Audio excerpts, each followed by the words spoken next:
अच्छा, आप तो बहुत सारे देश घूमते रहते हैं, तो आप कोई ऐसा देश गए हैं जहाँ पे वो लोग सब कुछ खाते हैं जो यहाँ पे हम लोग नहीं खाते, हमें अजीब लगता है, वो भी वो लोग वहाँ पे खाते हैं? कोई ऐसा देश?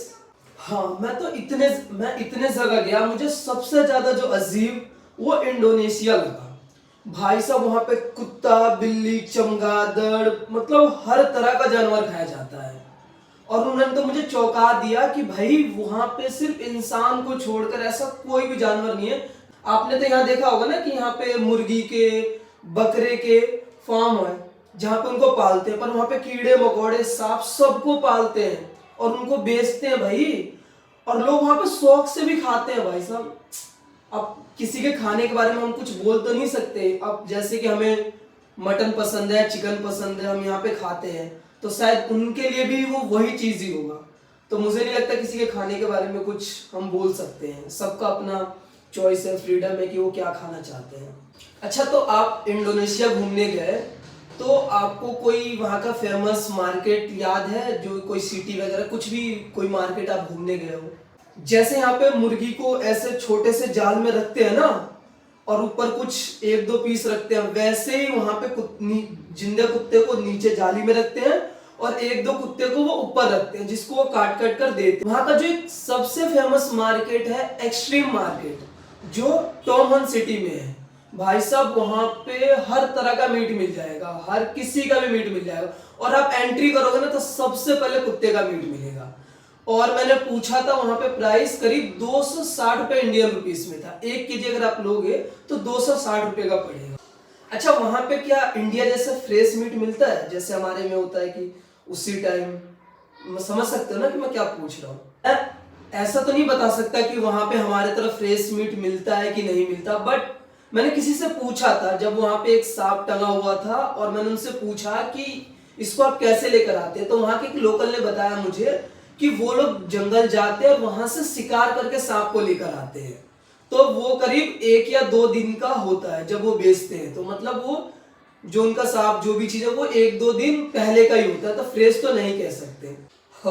और मैं सच कहूं तो हम जैसे बहुत जगह घूमने जाते रहते हैं, आप जा रहे हो, हम जाते हैं, तो कुछ कोई ऐसा एक्सपीरियंस होता है जिस टाइम कुछ अजीब हो जाए या कुछ ज्यादा ही अच्छा हो जाए, तो अगर शेयर करना चाहते हैं तो प्लीज। ऐसा मेरे तो, मैं सच कहूं ना, मेरे तो पसीना पसीना छूट गया था जब मैंने एक लोकल से पूछा कि आप लोग सच में सब कुछ खा जाते हो, और उन्होंने रिप्लाई किया कि हाँ भाई, हम कुछ भी नहीं छोड़ते, सब कुछ खा जाते हैं। और मेरी हालत खराब हो गई कि भाई साहब कहीं ये, फिर उन्होंने बताया कि वो इंसान को छोड़कर वो सब कुछ खा जाते हैं।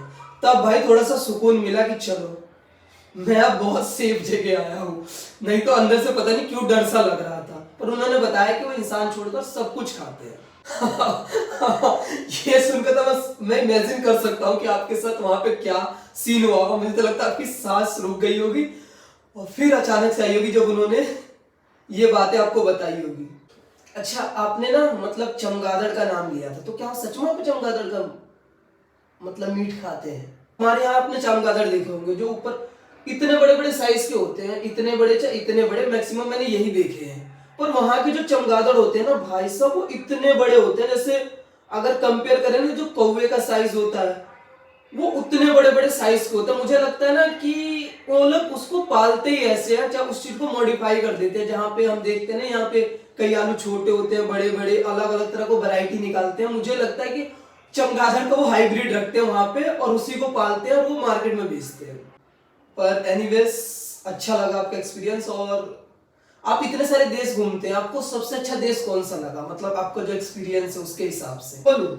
सारे जहां से अच्छा हिंदुस्तान हमारा। भाई साहब, कहीं भी चले जाओ, देश के किसी भी कोने में चले जाओ, इंडिया जितना फ्रीडम, इंडिया जैसा फूड, इंडिया जैसा टेस्ट, इंडिया जैसे लोग, इंडिया जैसा वातावरण आपको कहीं नहीं मिलेगा भाई साहब। खुशनसीब है भाई हम कि हम इंडिया में पैदा हुए हैं। इससे अच्छा माहौल, इससे अच्छी चीजें भाई पूरे देश में कहीं भी चले जाओ नहीं मिलेगा। मैं बाहर भी जाता हूँ तो वहां के लोग तारीफ करते हैं कि वाह आप इंडिया से हो, और वो खुश हो जाते हैं कि पता नहीं, तब पता चलता है कि हम लोग सोचते हैं कि इंडिया कुछ नहीं है, बाहर की कंट्री कितनी अच्छी है, बट जब बाहर जाते हैं तब पता चलता है कि इंडिया इंडिया कितना अच्छा है उनके लिए। तो समझ सकते हैं कि हमारे लिए एक इंडियन होने के नाते हमें प्राउड मोमेंट होता है जब कोई हम बाहर जाते हैं और वो हमसे बोलते हैं कि अच्छा आप इंडिया से हो, और कई बार वो हमारी मदद भी कर देते हैं। बात तो सही है, इंडिया जैसा देश कहीं नहीं मिलने वाला, यहाँ का कुछ बात ही कुछ और है। तो आपका मैं बहुत बहुत धन्यवाद करता हूँ कि आप हमारे शो में आए और आपने हमें इतना टाइम दिया। थैंक यू तो मुझे आपको बोलना चाहिए कि आपके वजह से मैं अपने एक्सपीरियंस शेयर कर पा रहा हूँ, और मैं चाहूंगा कि फिर दोबारा आप मुझे मौका दो और मैं कभी आऊं और फिर अलग अलग जगह का मैं जो एक्सपीरियंस था उसे मैं शेयर करूं सबके साथ। जरूर जरूर बिल्कुल मैं बुलाऊंगा। आपके साथ बात करके बहुत अच्छा लगा और हमारे दर्शकों को भी पसंद आ रहा होगा।